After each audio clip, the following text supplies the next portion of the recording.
Hello, everybody. It's Dave Neal, stand-up comic and host of the Rush Hour podcast. We've been covering the Blake Lively versus Justin Baldoni dueling lawsuits that are going on. No breaking news to get to today, so I thought it would be good to do a deep dive into what some of the podcasts are saying, the popular ones, like H3. Ethan from H3 is the host of one of the biggest podcasts in the world. They've already got 250,000 views on yesterday's stream. On this morning's Rush Hour podcast, I shared like a 1 or 2 minute clip of what they had to say. Now I've got like 8 different clips. I got all the time codes right here of the interesting moments I'm going to share with you. They do lean on Team Blake, but I think they do a much better job of articulating their point versus Nick Viall, who we showed. Of course, Nick said, I read the documents, and it's like, no, you didn't. You read the summary. You didn't read the whole thing because it's way juicy. And again, H3 Podcast has a 4-hour episode here, and they spend about an hour and a half going through this specific case that he has and releasing the video footage. So I'm going to do my best to interject where appropriate, but let them kind of get their points off. Again, like I said, this is, someone was saying like, oh, Dave, why are you covering H3? Well, look, they are one of the biggest podcasts out there. So when it comes to who's going to win the PR battle, I think they do a good job of being as neutral as possible the way they discuss it. So if Justin does end up winning this thing, or if Blake ends up winning this thing, you don't want to feel like you're being manipulated by who's got the bigger PR machine. It's like, show us the facts and we'll go through it like adults who can sift through information, right? So anyhow, we're going to dive into this right now. But like I said, I got about 8 different clips I'm going to play for you here from this episode. You can go watch the whole thing H3 podcast. But I'd be remiss if I didn't thank you guys so much for all of the subscribers in the last 4 days. We got we 4 days ago, we were at 84,000 subscribers, and now we're almost at 91,000. So we are right on the cusp of hitting 100,000 subscribers. I'll do a special live stream when that happens. And of course, as I said, if this thing goes to trial, I will be, covering it live from New York. We'll be outside the courthouse to do live coverage of this. We're not joking around. This is a big deal in the entertainment news world. Okay, so let's get into it. Here's the first of, I think we've got 9 clips that I'm going to play for you. So hang tight and let's listen to what they have to say. She tried to first rewrite a scene. That makes sense. Scene. Yeah, it's just her talking out of turn too many times. I mean, he's the director. Like, you can listen to the actor, but ultimately it's his decision, right? Like, you can see even in this scene, she's being super pushy about the direction. And I mean, look, he's the director. It's his call. He seems open. Like, he didn't argue with her when she suggested doing it differently. He just went with it. Totally. And I read that she didn't answer him after she suggested changes, basically. He agreed to meet halfway between the way it was written in the book and then her changes. She didn't respond to him agreeing to meet halfway for a while. I forget how long it was. Once she did respond, she basically said that me and okay, we're gonna get to it, but 2 other people agree that my way of doing it was better. And of course, that being Taylor Swift and Ryan Reynolds. So on this moment, they're sifting through the information and say, well, Justin came off very reasonable to contributions from somebody who didn't have any sort of grounds as far as the contractual agreements to give contributions. Next clip. Wow. Great. I know you want the hat. Yeah, I like my hats. Who got the sticker? Good. Is it a sticker? Yeah, no, there's no sticker. And they score! Oh, they score! All right, so here they are doing the dance. Sort of nose on nose. And he's being flirty in character. So what they're analyzing now is how does he act when he's in character versus when he yells cut. And of course he's doing the neck thing.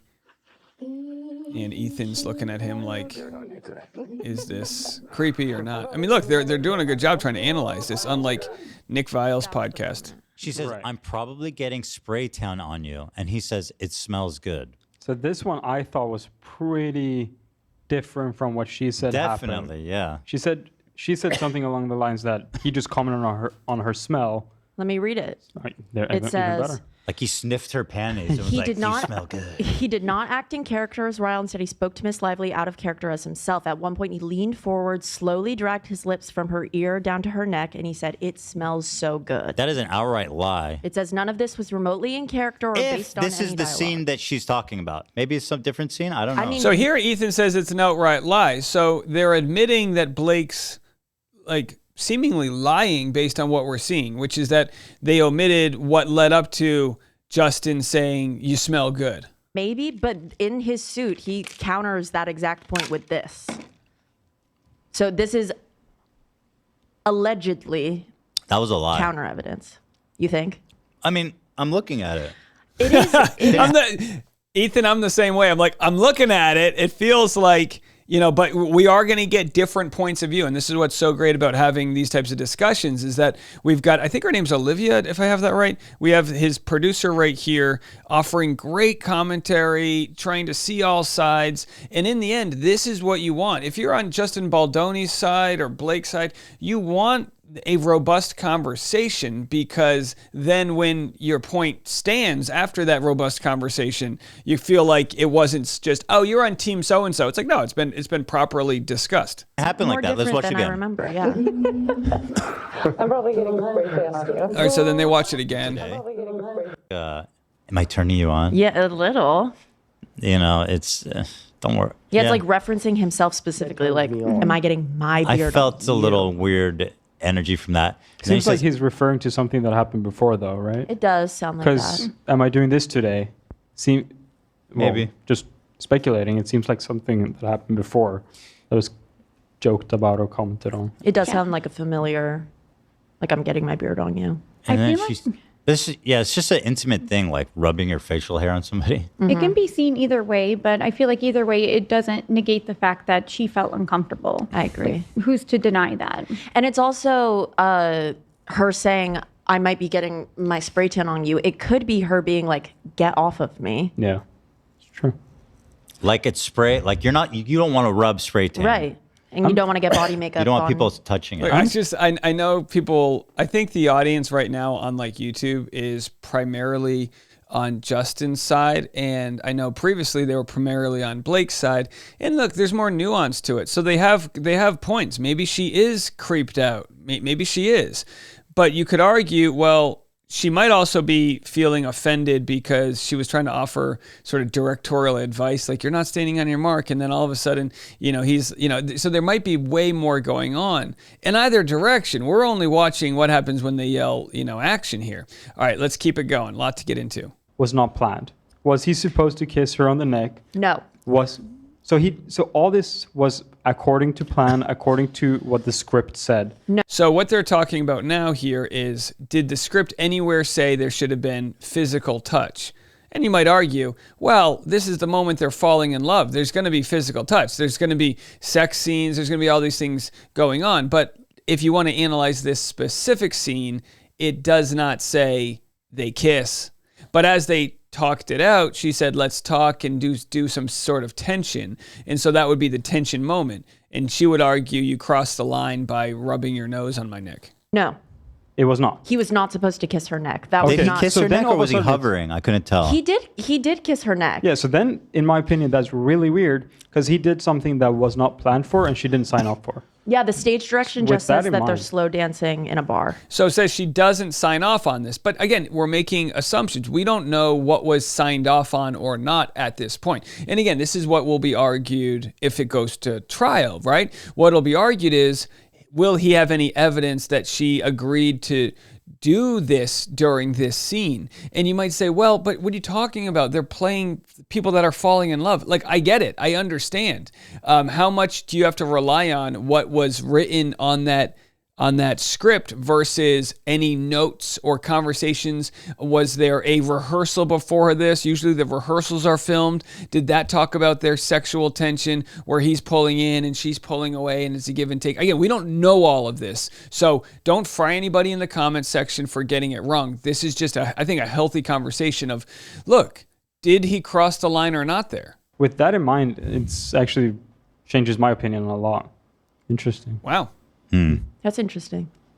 All right. I don't want to play the audio here. So again, there he is. He's going in, and that's where he touches her lip with his thumb. And look, I understand it's difficult to discuss. It feels creepy. So they're doing their thing. If the scene is just that they're slow dancing, what's with all the fucking Yeah. What do you mean? why don't it's like there's no explanation for why wouldn't they just make out if they wanted to in character, right? Like, in my argument, without even having watched it, is this a scene where they're building the tension before they become partners? I have no idea. And that's what you need to rely on the script to tell us here. Not just like interior bar, but like what's the lead up and what's happening after this. Because if the next scene is them making out, I think it's pretty fair to say that if the next scene is them making out, that there would be this sexual tension. If this is, and again, her side has said, well, no one should be, violated like in the workplace. And it's like, well, but you're playing people falling in love. And I understand just because you're playing people falling in love doesn't mean you cross the line in other ways. I understand that. If the artistic vision, though, is to create sexual tension, do you have an argument? And I don't have the answer to this, to be quite honest, but do you have an argument if you're Blake saying sexual tension doesn't mean you're allowed to touch me when it's not written into that specific moment? what they're like a couple. Because what's with all the like? Well, this is probably before they've officially really. Isn't there a younger version of her where they're together? No, the younger version of her has a different boyfriend. Oh, okay. They parallel the two relationships against each other. Yeah. But yeah, I mean, when you're acting in a scene, it's really, I guess it gets confusing. And he should have asked consent to kiss her neck. He really should have, especially as a director. And if you don't have an intimacy coordinator because it's not like needed for this scene right now, like you need to be very, very clear with what you're doing. I think moving forward, the intimacy coordinator will be a full-time position. I do, because if this is the biggest part of her argument, and I don't know if it is, it's wholly preventable to just have somebody sit down and say, okay, so Justin could say, so I'm thinking we should do it this way. And then Blake could say, well, I don't think we should be kissing yet. And then you have to figure that out, because it's like, and I hate to say you signed up for it, but the role is one that your guys are falling in love. And are you cool with it? And I've worked on films where there's like a violent scene, or in scene study class where there's a violent scene. And sometimes the acting coach will have you hug afterwards because it's just like, oh my gosh, like what do we just do? Like your body's feeling those real emotions. You hear about this with like Heath Ledger playing the Joker. You hear about these instances where people play evil or they do something that's antithetical to their sort of own aura, and it really messes them up, And in this case, I guess Justin's playing a guy who's gonna, come on charming, but then kind of overdo it and be violent. Again, I haven't seen the movie, so it's like wins it the actor and wins it the director, and that's a real tough conversation to have right now. This is the first I think we've ever had to sort of contemplate this scenario. There's been a lot of scenarios where an actor crosses the line in the past, and this is a little different because where is that line? Blake didn't want to meet with the intimacy coordinator beforehand. That doesn't give Justin carte blanche by all means, but if this is a failure to communicate, it's highly preventable. This could serve as a lesson to a lot of There you go. filmmakers, I guess. If he's telling the truth. Okay, I'm gonna finish, and then I want to go back to what you said. All right, so then they keep playing, and we're going to jump ahead to the 2:46 mark here as they continue to have a lot of these, good conversations about what the heck they're watching. Lively's co-star, but the director and the head of the studio and Miss Lively's boss. This video shows Miss Lively leaning away and repeatedly asking for the characters to just talk. But what's tough is Miss Lively, Blake here, leaning away. That's kind of what they worked out at in the first take, where she was like, let's do this tension thing. Let's not give it all away. So I don't see her leaning away like a creeped out, actress. I see that as the character's like, no, not yet. And, the give and pull. And again, I could be wrong with my interpretation, but is that does she have enough of an interpretation to say, no, this is harassment, therefore it's not defamation? I'll be quite honest. Defamation's hard to prove already. It's very hard to prove defamation. So Blake would have to prove that they maliciously defamed him, and she could hold on to say, no, I believe I was harassed. If I believe what I'm saying, it's not defamation of a public figure. But with that said, if the public watches this, and even though Blake wins on technicality, it hurts her image, is that actually a win here? Very complicated stuff. Any That's woman, true. any woman who has been inappropriately touched in the workplace will recognize Miss Lively's discomfort. They will recognize her attempts at levity to try to deflect the unwanted touching. No woman should have to take defensive measures to avoid being touched by their employer without their consent. What's tough about this is you're not, like I said before, working at FedEx where your boss walks by you and touches the small of your back and it sends shivers up your spine. It's like you're in a scene where you're falling in love. If this was The Notebook, if you're a bird, I'm a bird, and they're kissing in the rain, and you touch a shoulder when you didn't say you were going to, but you are. It's like complicated, right? It's complicated. How far you were supposed to take it. Every script has rewrites. I'm sure she received 15 versions of this script. Is there a version in the notes that says this is where they start canoodling, necking, falling in love? Like, are there any descriptive terms that show there's like a complicit nature to it? You would think that if that did exist, Justin would have included it in this video. We don't know.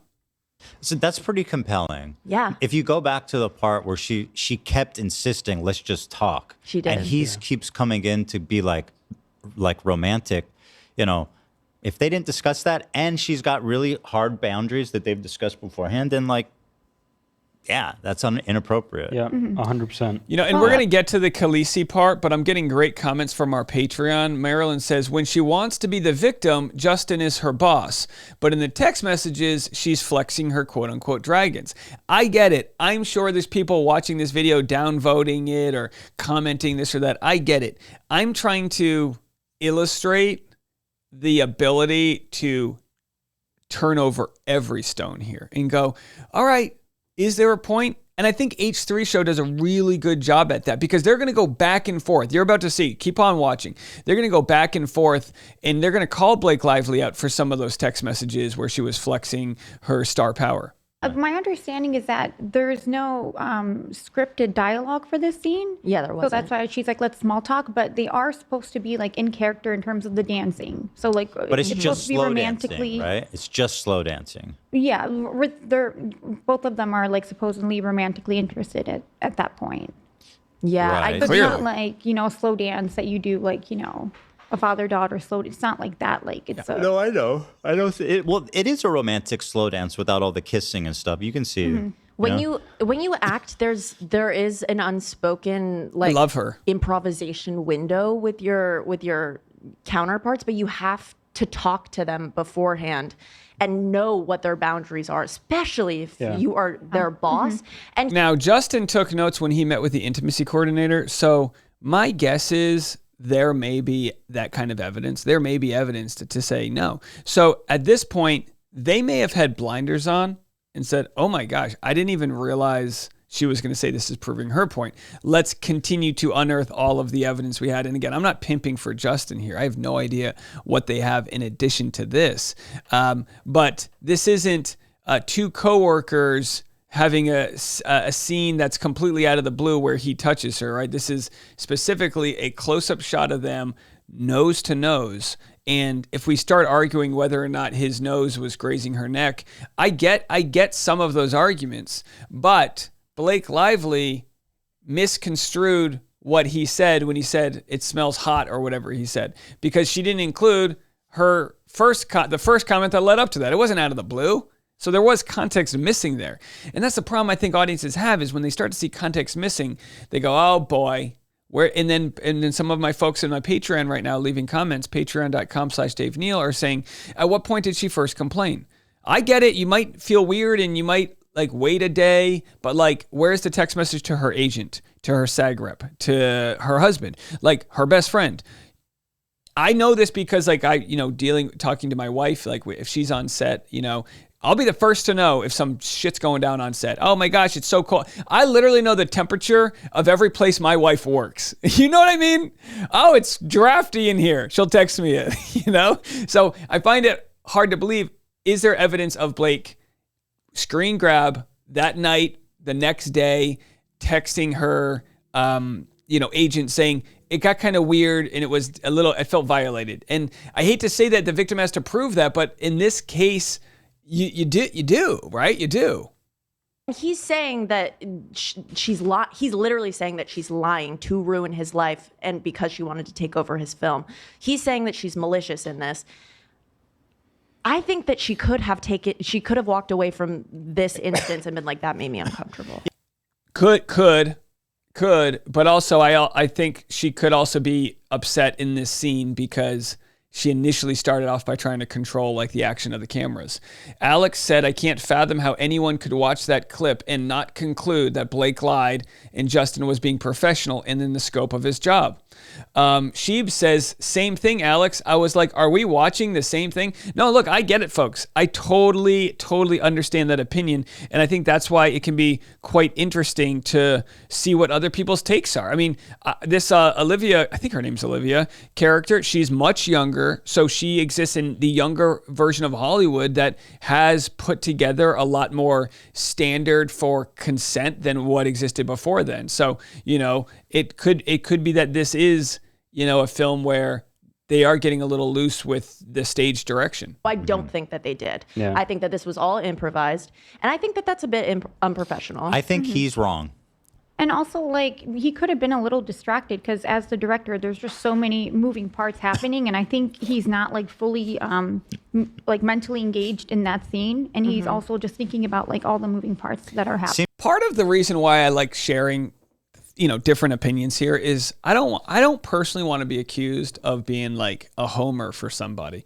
Oh, you're only seeing her side. No, I'm sharing women in Hollywood, podcasters sharing their opinions that might be different than others. And again, these opinions are going to shift back and forth too. So they really do, like most people, move back and forth with new evidence as it comes out. But the producer, the other lady here just said, I think that this was fully improvised. Well, we'll find out, right? There'll either be proof that there was more to the script or not, but we will find out. And I think that's important. What was said, show me. And again, I don't have the script, but show me the 5 pages before this and the 5 pages after. If this could be a scene where they're at the bar, and it very much could be that the next scene is like interior bedroom night. And next thing you know, they're hooking up, in which case, what's the connective tissue there? And at what point and also, was this scene shot on a day where the intimacy coordinator was there because they had another scene?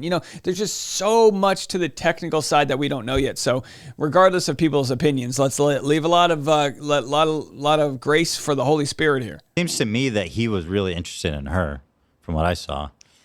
Yeah. Which is interesting because Whitney Cummings said the exact opposite. Whitney Cummings said she thought Blake was into him. And we actually get a pretty crazy comment from somebody. Someone said love and hate is so similar. And then there was a really interesting comment someone said, let me see if I can find it here, where they actually said it feels like Blake was building an infatuation with him and then he wasn't reciprocating and then therefore felt rejected. I don't know if that's the case or not. She flirted, he didn't flirt back and said pass, and she got pissed. It's high school cheerleader all over again. I mean, I don't know if it's that simple. I've heard this theory too. Lots of people saying Blake was hot for Justin, but he didn't reciprocate. The rejection made her spiral because he loves his wife. And again, this might be ridiculous, but here's, I'll just cut halfway in because I shared this morning. Here's, or you know what, I don't even need to play it, but Whitney Cummings essentially says, it feels like they should be dating, like they love each other, right? And I don't know if I'd go that far, but it does feel like there was some sort of bond created and then lines crossed. What caused that? Boy, so many questions we don't have answers to. Yeah, and he could also make the argument that he was in character and Ryle is like aggressively like attracted to Lily. He's like... but it's not. It wasn't agreed on. You're right. And she told him. Right. She basically told him stop. When she says, "Let's just talk." I mean, that's basically saying, "Please stop." Right? Okay. Interesting. So the only thing that she got wrong is she said that when he kissed her, he told her she smelled good. That's not exactly what happened, but he did tell her at a different point, unrelated to the kiss, that she smelled good after he rubbed his beard on her and was like, am I beardy? Yes. I'm on her side on this scene so far. All right. And one of my comments disagrees, says, even if Justin might have kissed or touched her during a scene that wasn't specifically scripted, it seems more of a production issue and not legal sexual harassment. Yeah. Again, so we have people saying she was into him. We have people saying he was into her. And I have no idea. That's for sure. So let's we're going to skip ahead to the 308 part. I've got like 5 more clips to play with you for you guys. And like, I understand, there'll be folks that completely disagree with their takes, but I think what's important is not whether or not you have a bad take, but it's whether or not you're trying your best. Now with Nick Viall, we showed he wasn't trying. He was just like, oh yeah, that guy sucks, blah, blah, blah. Like he had no insight whatsoever. At least they're watching it, looking at the source material, having a robust convo. This is a good thing. In terms of like, it seems like they agree on the facts more or less, but it's all like, oh, well, I said it like this. Yeah, and I interpreted it that way. So I think the stuff that's on camera, I know we don't have this footage, but I think it's telling to like look between the lines of the stuff that's on camera, because like you said, they both admit that he said hot. Yeah. And they both admit that he said sexy. But I feel like what's telling in all of this, going through the 17 different contentions, this one in particular that we're talking about, because his explanation is such dog shit. He says, Baldoni said, quote, it was hot, end quote, as it was 90 degrees in the small bar with no air conditioning. Like his way of justifying what he meant by hot. And when he used the word sexy, it was he was encouraging her to accept direction by saying it was sexy. No, yeah, that's like totally shady. Yeah. Like, are we if it's recorded, so we don't even need to guess, but that seems like massive cope. All right, so another comment says, as Marilyn said, he said the spray tan smelled good, not she smelled good. Yeah, I mean, these are really important stuff. This is important stuff, you know what I mean? To kind of get these little facts straight.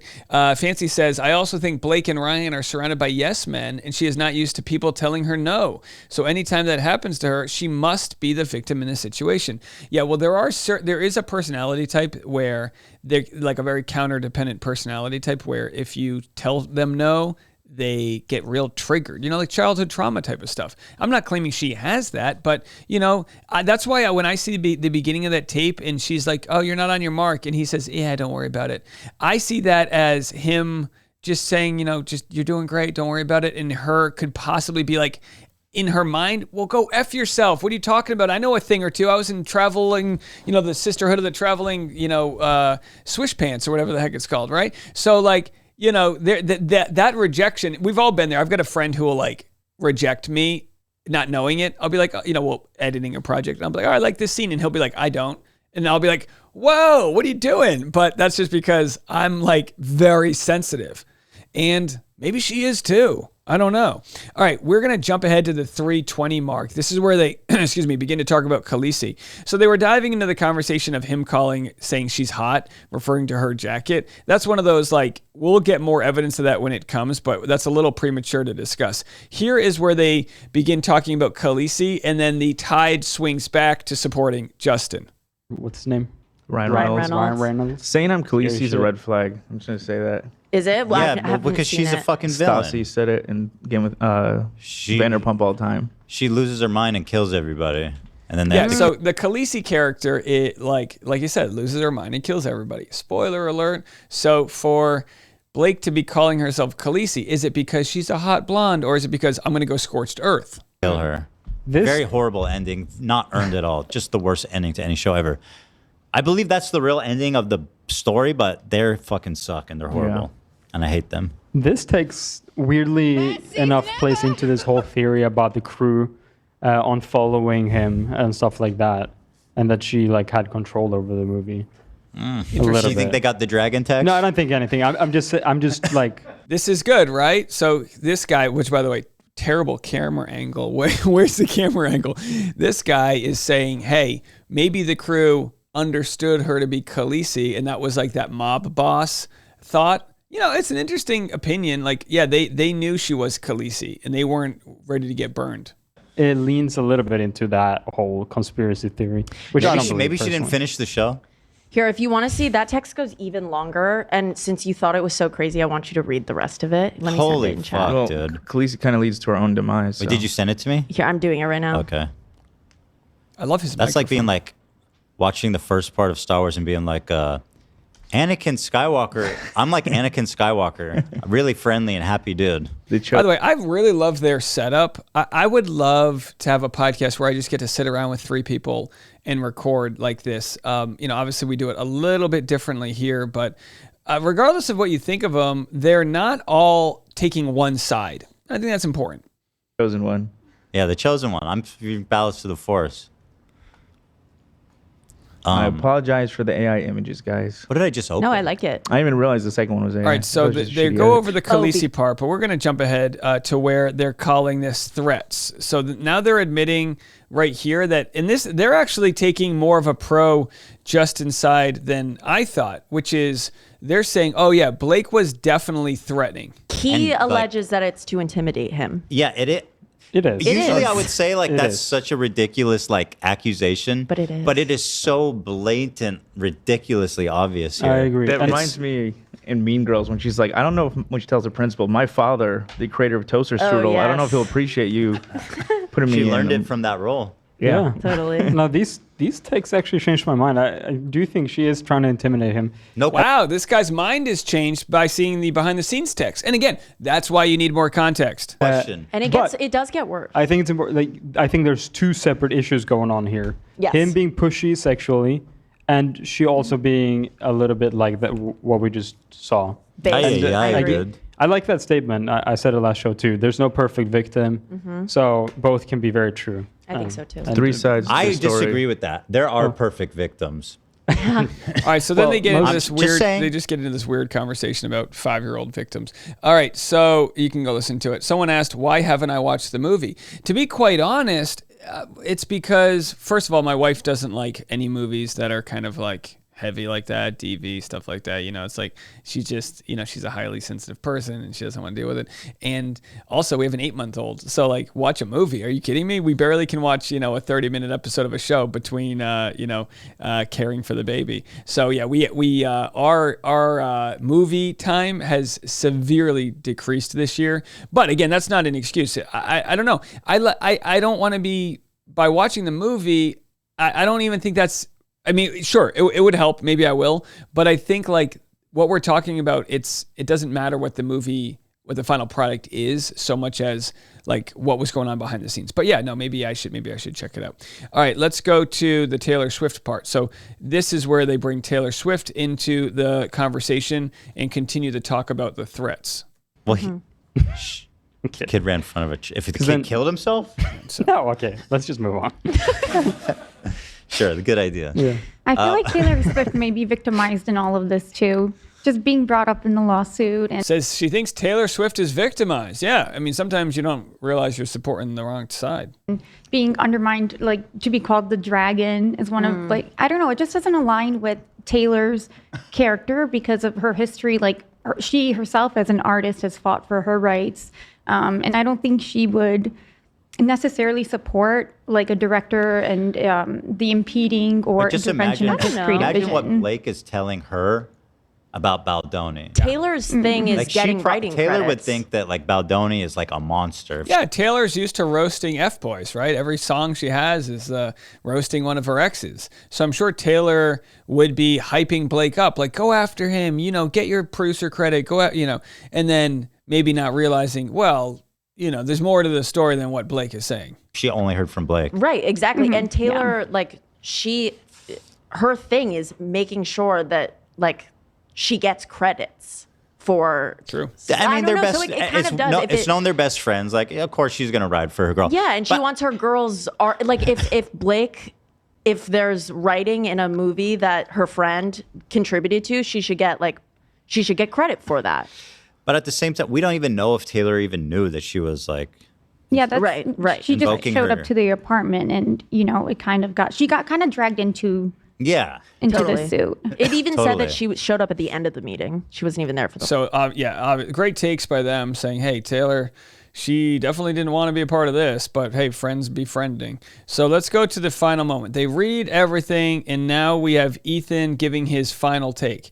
And by the way, I mean, I didn't know which side he was going to go. And again, he's not the judge and jury, but I just thought it was interesting because they did extensively go over a lot of the evidence. Here's his final take. And then I'll give my final take on his final take. Website. Okay, that's okay. Wow, he's fighting back. Okay. That's it? That's Yeah. petty. Okay, so Now, if someone says that's petty, I don't think it's petty at all. If you feel like you're on the innocent side, yeah, launch a website. Get Squarespace involved, get a promo code, launch a website. Put it front page in the newspaper if you can to defend yourself. I don't think it's petty at all. That's what we know for now. my take is basically All right, here's his take.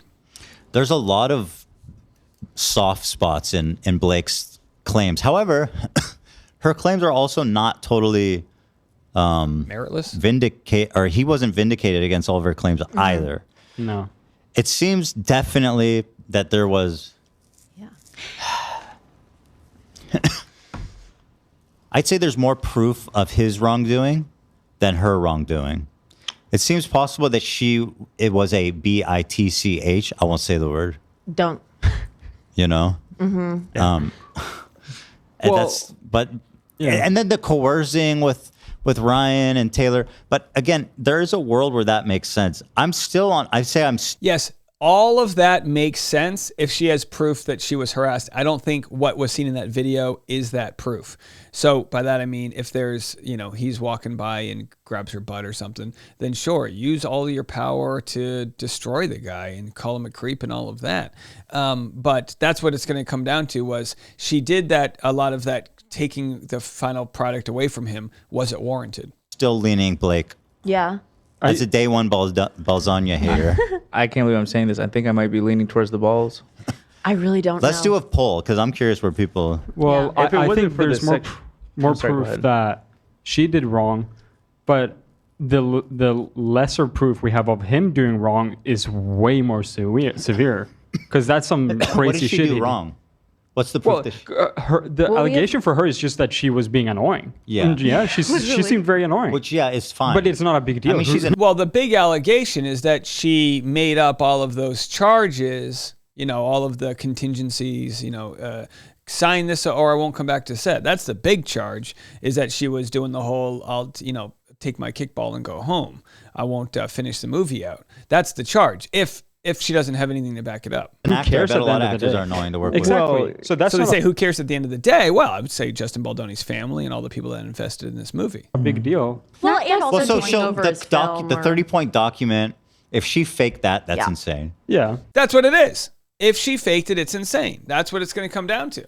And what do you do if there's a 30-point document or 17 points, whatever it is, if 80% of it is real, but 20% is fake? In the court of law, was it falsus in uno, falseness in omnibus? I know I say that all the time and it doesn't always hold up in court, but if you do lie about one thing, it does take all of your credibility. So if there is a tie goes to the runner, as of right now, I think she's fabricated more and misconstrued more, as they call them, soft spots, where she doesn't share the full context, where an email's or a text message is missing an emoji.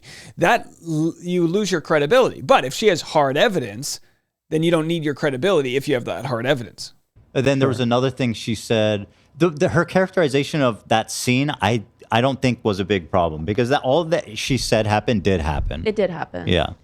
Also, if you remember, I thought that one of the worst parts of Blake's suit was when she referenced the conversation that Justin had with young Lily and young. All right, so then they get into this young Lily thing, and young Lily did text Justin afterwards, saying it was great working with you, but also, she's an actor who wants to have future job opportunities, so you don't blame her. So my final take here, having listened to their podcast, is that I think it's very interesting to hear what other people have to say.